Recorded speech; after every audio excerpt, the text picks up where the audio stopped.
Commander Kate Nelson looked at the large screen on the wall with tired eyes. The blue and red dots showed the battle happening across space. There were fewer blue dots than yesterday. Blue meant human ships. Red meant enemy ships. Too many red, not enough blue. "We lost another colony," said Lieutenant Greg Fisher. His voice was flat. They had all heard this news too many times. Kate nodded but said nothing. What could she say? The Korvax had better ships, better weapons, and better shields. For 8 years, humans and their few alien friends had fought back. For 8 years, they had been losing. "Admiral Simmons wants to see you," Greg added. Kate straightened her uniform and walked down the long hallway of Space Command. The metal walls were cold. They used to shine, but no one polished them anymore. Everyone was too busy trying to survive. The door to the meeting room slid open. Inside sat Admiral Frank Simmons, General Maria Lopez, and 3 other high-ranking officers. Their faces were grim. "Commander Nelson," said Admiral Simmons. "Sit down." Kate sat. On the table was a map of human space. Red markers covered nearly half of it. "The Korvax took New Mars yesterday," said General Lopez. "It will reach Earth in 3 months." "What about the Arcturus defense line?" Kate asked. "Broken," said Admiral Simmons. "The Arcturus fleet is gone." The room went quiet. The Arcturus fleet had been their strongest. "Our alien allies are talking about surrender," said General Lopez. "The Tellarites will sign a peace treaty next week." "Peace?" Kate almost laughed. "The Korvax don't offer peace. They offer slavery." "We know," said Admiral Simmons. "But we're running out of options." Kate looked at the map again. An idea had been growing in her mind for weeks. A crazy idea. The kind that got people fired or worse. But they were losing anyway. "I have a thought," she said slowly. "It's not a standard military approach." The others looked at her. No one spoke. "The Korvax always win because they follow rules," Kate continued. "Their ships move in perfect patterns. Their attacks come exactly when math says they should. They fight like computers, not people." "That's why they win," said General Lopez. "Their math is better than our math." "Yes," said Kate, "so let's stop using math." Admiral Simmons frowned. "Explain." "The Korvax expect us to act logically," said Kate. "To retreat when outnumbered. To protect our strongest ships. To follow military doctrine. But what if we didn't?" "You want us to act illogically?" asked General Lopez. "On purpose." "I want us to be human," said Kate. "Unpredictable. Creative. Sometimes irrational. The Korvax can't understand that. They evolved from hive insects. They think as one. We think as individuals." Admiral Simmons leaned forward. "What exactly are you suggesting, Commander?" "A new strategy," said Kate. "Or rather, an anti-strategy.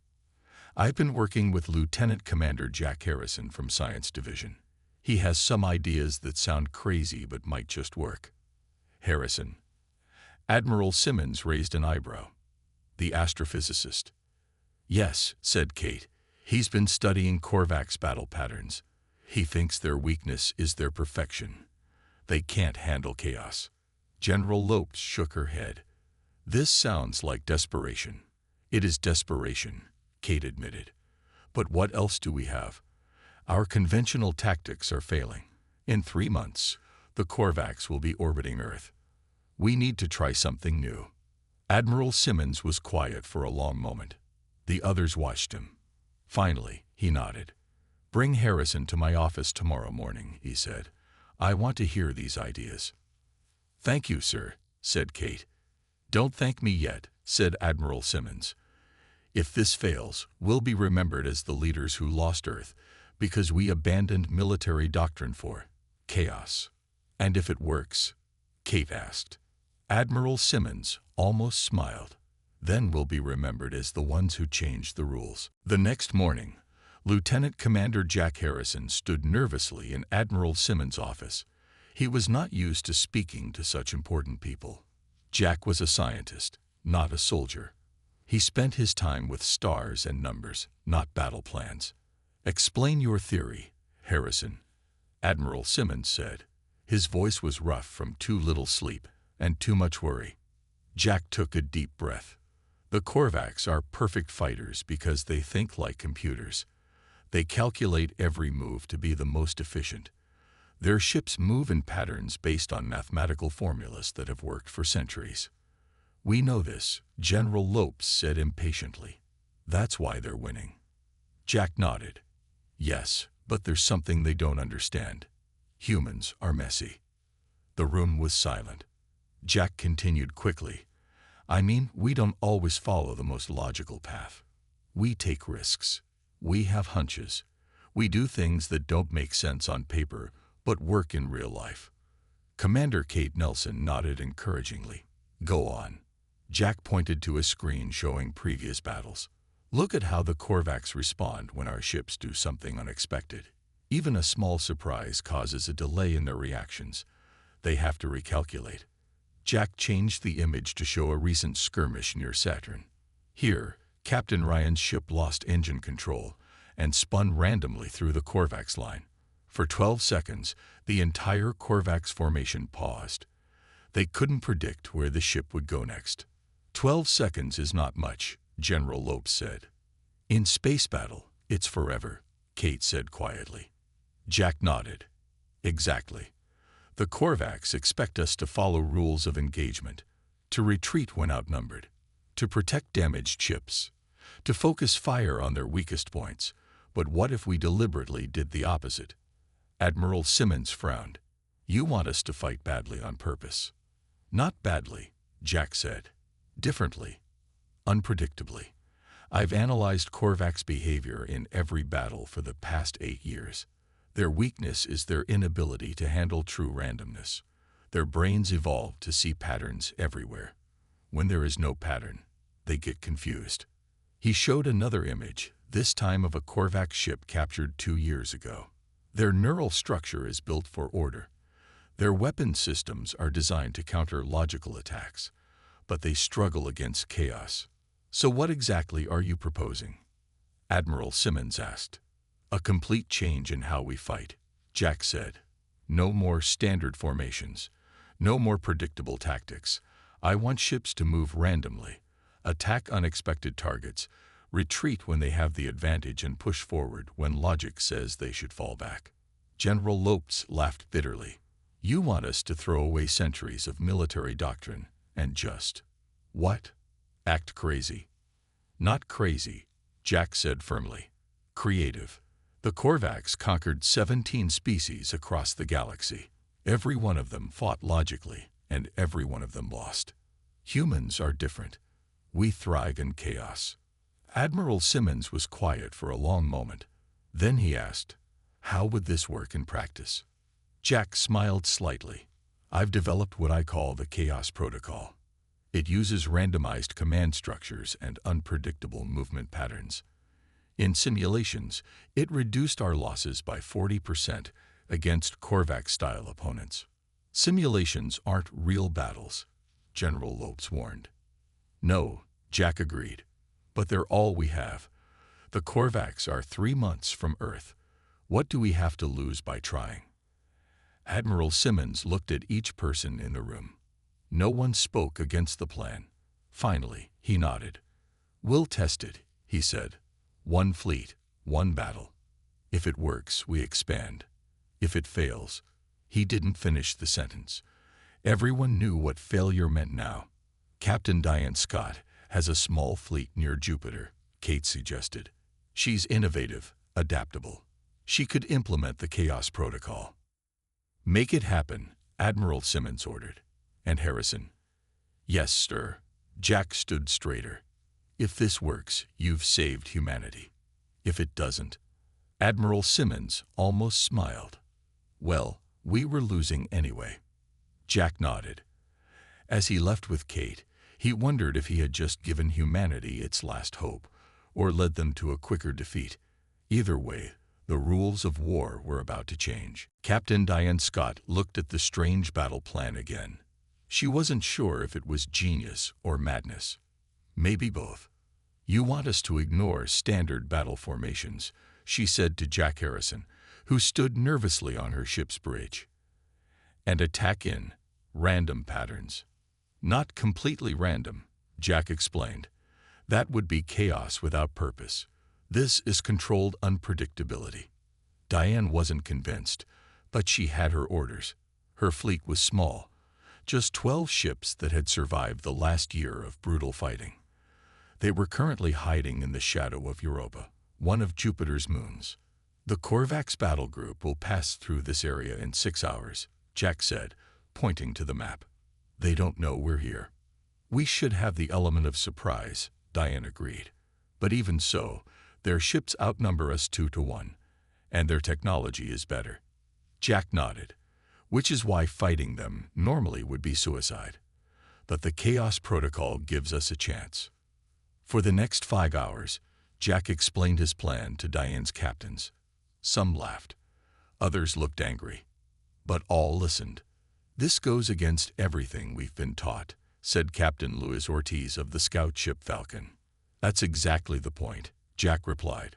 "The Korvax expect us to fight by the book. So we'll throw away the book." When the Korvax ships appeared, right on schedule, Diane's fleet was ready, or as ready as they could be for such a strange battle plan. "Begin Operation Chaos," Diane ordered. The human ships burst from behind Europa, but not in the tight formation that military doctrine demanded. Instead, they scattered in all directions like startled birds. The Korvax ships hesitated. Their sensors showed human vessels moving in patterns that made no tactical sense. Some ships were speeding toward the enemy. Others were spinning in circles or making sharp turns for no apparent reason. "Keep it unpredictable," Diane ordered over the comm. "Follow the Chaos Protocol." Her own ship, the Defiant, zigzagged toward the largest Korvax vessel, then suddenly veered away at the last second. The Korvax ship fired, but its shots went wide. "They're trying to predict where we'll be," Jack said excitedly. "But they can't, because we're not following logical patterns." The Falcon dived directly into the middle of the Korvax formation, a move so dangerous that no sane captain would try it. But instead of being destroyed, it confused the enemy ships, which hesitated to fire for fear of hitting each other. "It's working," Diane whispered as she watched the battle unfold. The Korvax ships were moving less confidently now.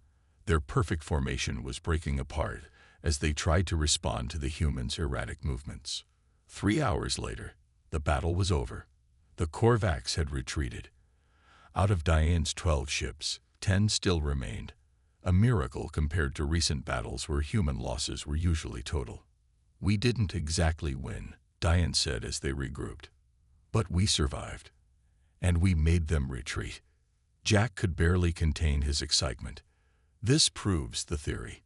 The Korvax couldn't adapt to our unpredictability. Their targeting systems are designed to predict logical movements. When we acted illogically, they couldn't respond effectively." Diane nodded slowly. She had seen it with her own eyes. The mighty Korvax, confused by human chaos. "We need to report this to Admiral Simmons immediately," she said. "If this worked here, it could work on a larger scale."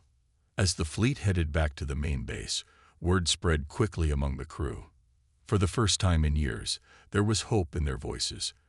The humans had found a weakness in the seemingly invincible Korvax. Jack stared out at the stars. "This is just the beginning," he said quietly. "Now we need to push this advantage before the Korvax figure out what we're doing." Diane nodded. "How long do you think we have before they adapt?" Jack frowned.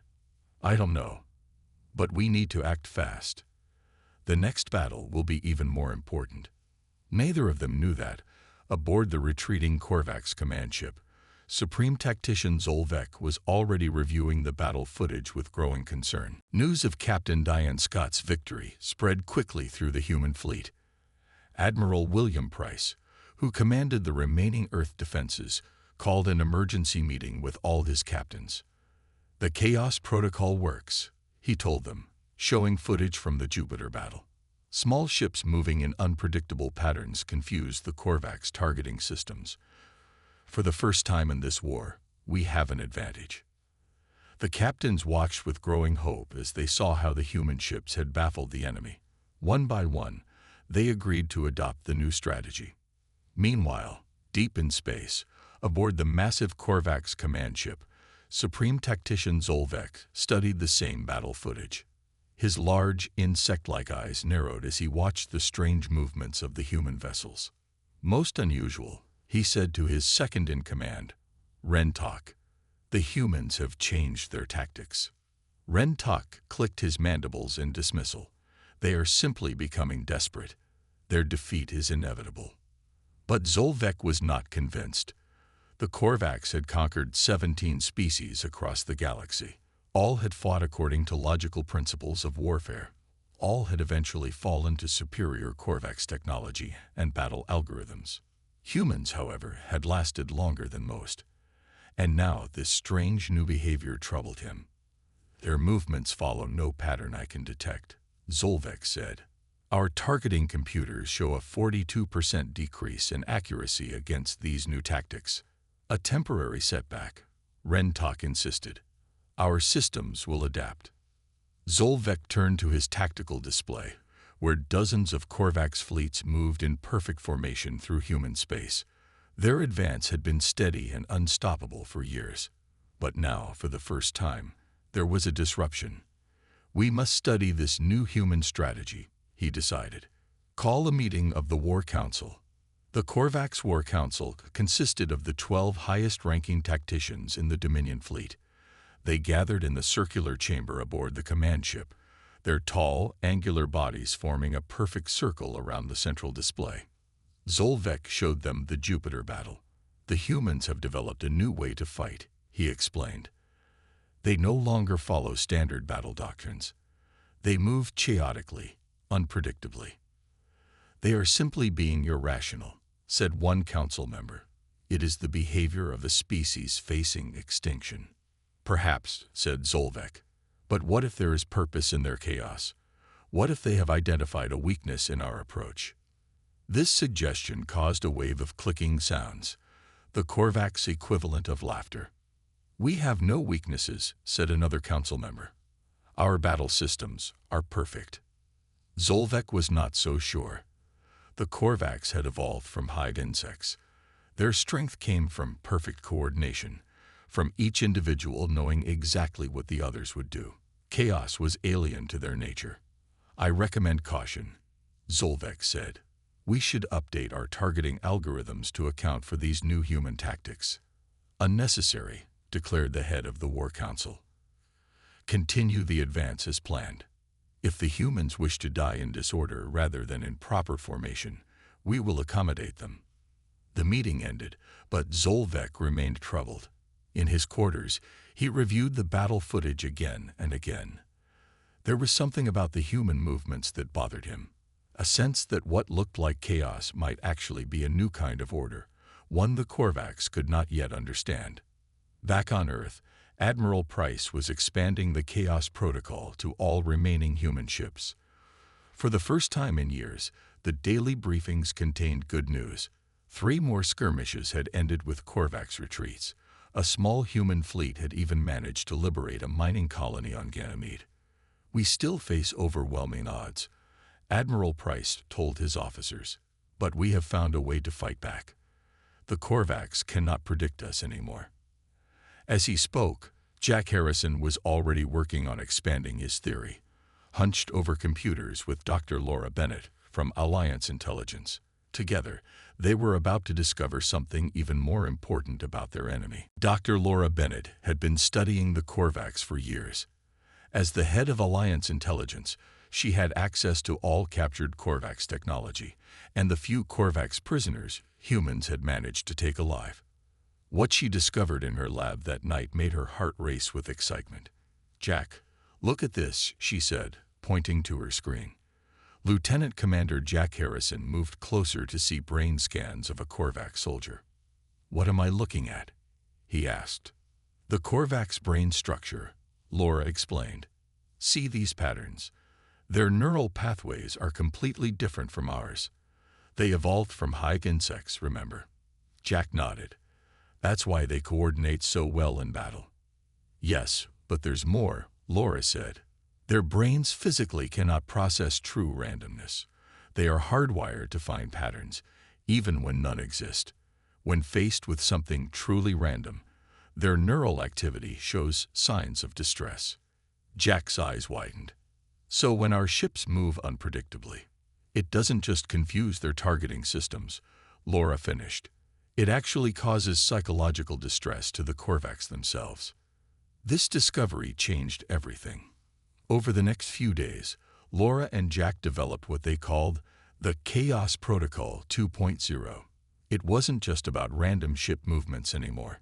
It was about introducing chaos into every aspect of warfare against the Korvax. They presented their findings to Admiral Simmons in a packed meeting room. The initial success of the Chaos Protocol had given the top military brass a new energy. The Korvax are vulnerable to randomness in all forms, Laura explained. Not just in how we move our ships, but in how we communicate, how we attack, even how we negotiate. You're saying we should be intentionally unpredictable in everything we do? Admiral Simmons asked. Exactly, Jack said. Our pilots should be told to ignore optimal firing solutions. Our ships should use bizarre communication patterns. We should do things that appear to waste fuel and resources, but actually serve to confuse the enemy. General Lopes frowned. This goes against all military training. We teach our people to be efficient, to follow procedures. That's what every species has done against the Korvax, Laura pointed out. And every species has lost. Humans need to embrace what makes us different, our creativity, our ability to thrive in chaos. Admiral Simmons stood up and walked to the window. Outside, the remains of Earth's fleet were preparing for what might be the final battles. How do we implement this on a large scale? He asked finally. Tell our people to trust their instincts, Jack said. Give them mission objectives, but let them decide how to achieve them. Encourage unusual solutions, reward creativity over efficiency. And most importantly, Laura added, don't let the Korvax see any patterns in what we do. The room fell silent as everyone considered this radical approach. Then Commander Kate Nelson spoke up. Let's do it, she said firmly. The Korvax expect us to be logical and predictable. Let's show them how illogical humans can be. Admiral Simmons nodded slowly. Very well. We'll implement Chaos Protocol 2.0 immediately. Every ship, every squad, every aspect of our operations will embrace unpredictability. As the meeting broke up, Laura and Jack stayed behind to answer specific questions from ship captains. The mood was a mix of excitement and uncertainty. They were throwing away centuries of military doctrine and embracing a completely new way of fighting. Do you think this will work? Laura asked Jack quietly when they were alone. Jack thought about it. I don't know. But the Korvax think they know how wars should be fought. They've won 17 times using the same approach. They expect us to follow rules, their rules. Laura smiled slightly. But humans have always been good at breaking rules. Jack nodded. And now, breaking the rules might just save us all. Across the solar system, the new orders went out to every human ship. The final phase of the war was about to begin, and humans were about to show the galaxy just how unpredictable they could be. The battle for Alpha Centauri, humanity's closest stellar neighbor, was about to begin. This star system had been one of the first colonies humans established outside the solar system. Now it was under Korvax control, and Commander Sam Russell was determined to take it back. His fleet was smaller than the Korvax force defending the system. Under normal military doctrine, attacking would be suicide. But these were not normal times. Remember the Chaos Protocol. Sam told his ship captains over the comm. Be unpredictable. Trust your instincts. Do what the Korvax would never expect. The 20 human ships jumped into the Alpha Centauri system in perfect formation, standard military approach. The Korvax fleet moved to intercept, arranging themselves in their usual perfect defensive pattern. Then, just as the two fleets were about to engage, Sam gave the signal. Execute chaos now. The human fleet exploded into disorder. Ships that were flying in tight formation suddenly scattered in all directions. Some accelerated directly toward the enemy. Others cut their engines and drifted. A few spun in wild spirals that made no tactical sense. Aboard the Korvax command ship, the captain stared at the display in confusion. What are they doing? He demanded of his tactical officer. Unknown, the officer replied, his mandibles clicking anxiously. Their movements match no known battle pattern. They are being irrational again, the captain said. Adjust targeting algorithms and destroy them. But the Korvax targeting systems, designed to predict enemy movements based on efficiency and logic, struggled to lock onto the erratically moving human ships. When they did fire, their shots often missed as human vessels made sudden, unexpected course changes. Sam's own ship, the Intrepid, drove straight toward the center of the Korvax formation, a move so seemingly suicidal that the Korvax hesitated, certain it must be a trick. In that moment of hesitation, the Intrepid launched a barrage of missiles, not at the nearest ships, but at targets seemingly chosen at random across the Korvax fleet. Sir, they are firing inefficiently, a Korvax officer reported, confusion clear in his voice. They are not targeting our weakest ships or our command vessel. The Korvax captain's compound eyes narrowed. What is their strategy? What pattern are they following? The answer, of course, was none. There was no pattern to follow, no strategy that made logical sense. The human ships attacked, retreated, and maneuvered based on individual captains making instinctive decisions in the moment. 2 hours into the battle, the Korvax formation began to break down. Their coordinated defense relied on predicting enemy actions. Without those predictions, each Korvax ship had to make individual decisions, something their hierarchical command structure was not designed to handle. They're falling apart, Sam told his crew as he watched the enemy formation dissolve into increasingly disorganized groups. Keep the pressure on. Stay unpredictable. The human ships continued their chaotic dance through the battlefield. They ignored optimal firing solutions, choosing unexpected targets. They used brief, nonsensical communication bursts that the Korvax couldn't decrypt because there was no pattern to break. By the 4th hour, something unprecedented happened. The Korvax command ship signaled retreat. One by one, the remaining Korvax vessels jumped out of the system, leaving Alpha Centauri in human hands.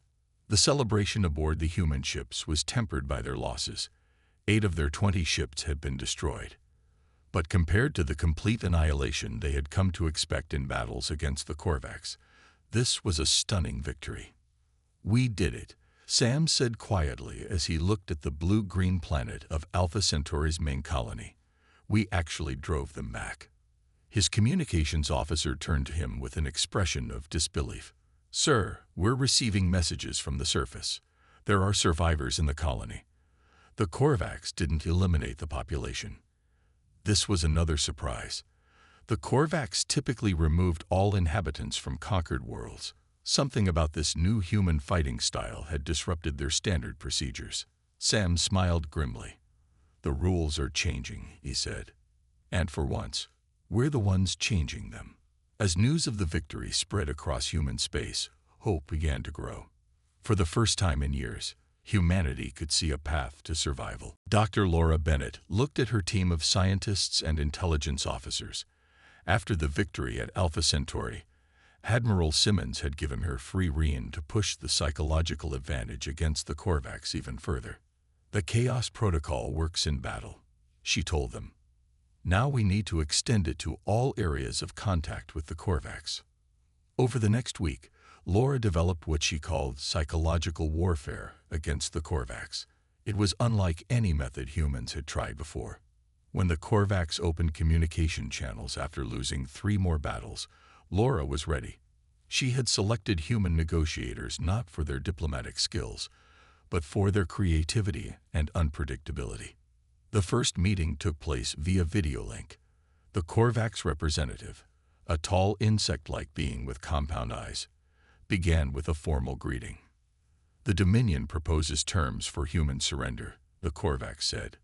"Your species has fought well, but continued resistance is illogical." The human negotiator, a woman named Olivia Lang, smiled broadly. "We accept your surrender," she said. The Korvax representative's antennae twitched in confusion. "You misunderstand. We are offering terms for your surrender to us." "Tuesday is my favorite color," Olivia replied cheerfully. "What about you?"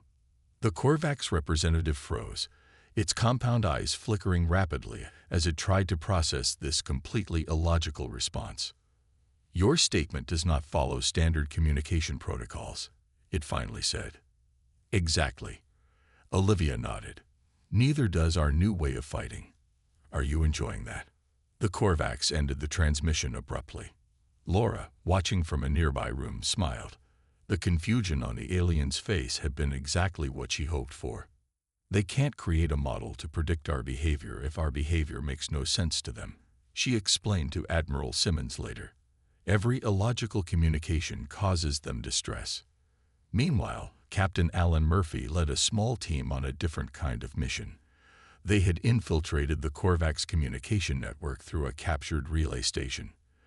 Their job was not to gather intelligence, as would be standard, but to inject chaos into the Korvax information systems. "Send the random data patterns now," Alan ordered his team. They uploaded streams of information that followed no pattern at all. Truly random numbers, contradictory commands, and nonsensical messages. To humans, it would be obviously fake. But the Korvax, with their need for order and pattern, found these data streams deeply disturbing. Across Korvax-controlled space, their ships began reporting system errors. Their normally perfect coordination started to break down as conflicting information spread through their network. In a secure room on Earth, Jack Harrison watched the reports coming in with growing excitement. "It's working," he told Kate Nelson. "The Korvax fleet movements are becoming increasingly erratic." Kate nodded. "Our ships report that Korvax response times are slowing. Some of their vessels are even acting independently, breaking formation." This was unprecedented. The Korvax had always operated as a perfectly coordinated unit, each ship knowing exactly what all others would do. Now, faced with chaos they couldn't understand, that coordination was failing. Fear began to spread through the Korvax ranks, something the hierarchical species had rarely experienced. Their leaders had always promised perfect victory through perfect logic. Now that promise was breaking down. In his private chamber aboard the Korvax main fleet, Supreme Tactician Zolvek reviewed the disturbing reports. The humans were not behaving like any enemy the Korvax had faced before. They seemed to thrive in disorder, to embrace illogic as a weapon. Could it be, he wondered aloud, that there is a form of intelligence we cannot understand, one based not on order, but on chaos? The thought troubled him deeply. If such a thing existed, the Korvax might have finally met an enemy they could not defeat through their traditional methods. As human forces continued to reclaim lost territories, a new plan began to form in Zolvek's mind. If humans would not fight by the proper rules of war, perhaps it was time for the final confrontation. One last battle to end this troubling conflict. The final battle for Earth began at dawn. Admiral Simmons stood on the bridge of the Alliance flagship, watching as the massive Korvax armada appeared near the moon. This was the largest Korvax force humans had ever seen. Hundreds of ships, led by Supreme Tactician Zolvek himself. "They're here for a final showdown," Simmons told his officers. "They want to end this war once and for all." The human fleet was much smaller, but they had something the Korvax didn't understand: the Chaos Protocol, now developed to its fullest extent. "Begin the madman strategy," Simmons ordered. Across the human fleet, captains received their unusual orders. No one questioned them anymore. The success of recent battles had made believers of even the most traditional officers. The human ships moved forward in a perfect orderly formation, exactly what the Korvax would expect from a conventional military force. For several minutes they maintained this approach. Aboard the Korvax command ship, Zolvek watched with satisfaction. "See," he told his officers, "they have abandoned their chaotic tactics. They returned to proper warfare for this final battle." Then, without warning, the human formation exploded into disorder. Ships accelerated to full speed, then cut engines completely. Some vessels fired at targets far beyond effective range. Others came straight at the Korvax fleet, only to veer off at the last second. "What are they doing?" demanded a Korvax officer. "Implementing chaos," Zolvek said quietly. "Their new strategy." The Korvax ships tried to establish a defensive pattern, but the humans gave them no chance to organize. Some human captains kept complete radio silence. Others filled the communication channels with nonsense, singing, or random numbers. The Korvax targeting systems, designed for efficiency and logic, couldn't track the erratically moving human vessels.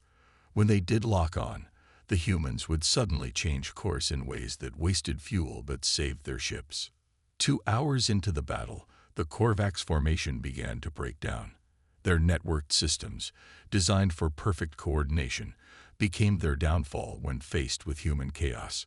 Ships that couldn't predict what their allies would do started to interfere with each other. "Keep pushing," Simmons ordered his fleet. "Don't let them establish any pattern." The battle raged for 6 more hours. The Korvax lost ship after ship, unable to effectively fight an enemy they couldn't predict. Their perfect tactics, refined over centuries of conquest, were useless against human unpredictability. Finally, the unthinkable happened. The Korvax command ship sent out a signal, not to their fleet, but to the humans. "They're requesting to speak with us," said Simmons' communications officer in disbelief. On the main screen, the image of Supreme Tactician Zolvek appeared. His alien features were hard for humans to read, but his posture suggested exhaustion. "We wish to discuss terms," Zolvek said simply. The command center fell silent. No species had ever received surrender terms from the Korvax. "We are listening," Simmons replied cautiously. "This conflict has proven instructive," Zolvek said. "Your species fights in a way we cannot predict or counter. We propose a ceasefire and withdrawal from human space." After the communication ended, cheers erupted across the human fleet. They had done the impossible, forced the mighty Korvax to retreat. Later, in a private meeting between human leaders and Zolvek himself, the Korvax tactician asked to meet the architects of the Chaos Protocol. When Jack Harrison and Laura Bennett entered the room, Zolvek studied them with his compound eyes. "How did you know?" he asked. "How did you discover our weakness?" Jack smiled slightly. "We didn't plan to use chaos at first. We were just desperate. But then we realized something. Your species sees the universe as ordered and predictable. Humans know better. The universe is random and chaotic, and we've learned to thrive in that chaos." Zolvek's antennae twitched. In 17 conquests, no species ever changed the rules of warfare. They all fought as we expected them to fight. "Humans don't like to follow rules we didn't make," Laura said, "especially when those rules are killing us." As the Korvax ships departed Earth orbit the next day, Admiral Simmons watched from his office window. The war that had nearly destroyed humanity was over. "We didn't win with better technology or more ships," he said to Kate Nelson, who stood beside him. "We won by being unpredictably, irrationally, chaotically human." Kate smiled. "Sometimes breaking the rules is the only way to survive." Across the galaxy, word spread of the species that had defeated the mighty Korvax. Humanity became known not for their technology or numbers, but for their unpredictability, their chaos. It was a reputation that would protect Earth for generations to come.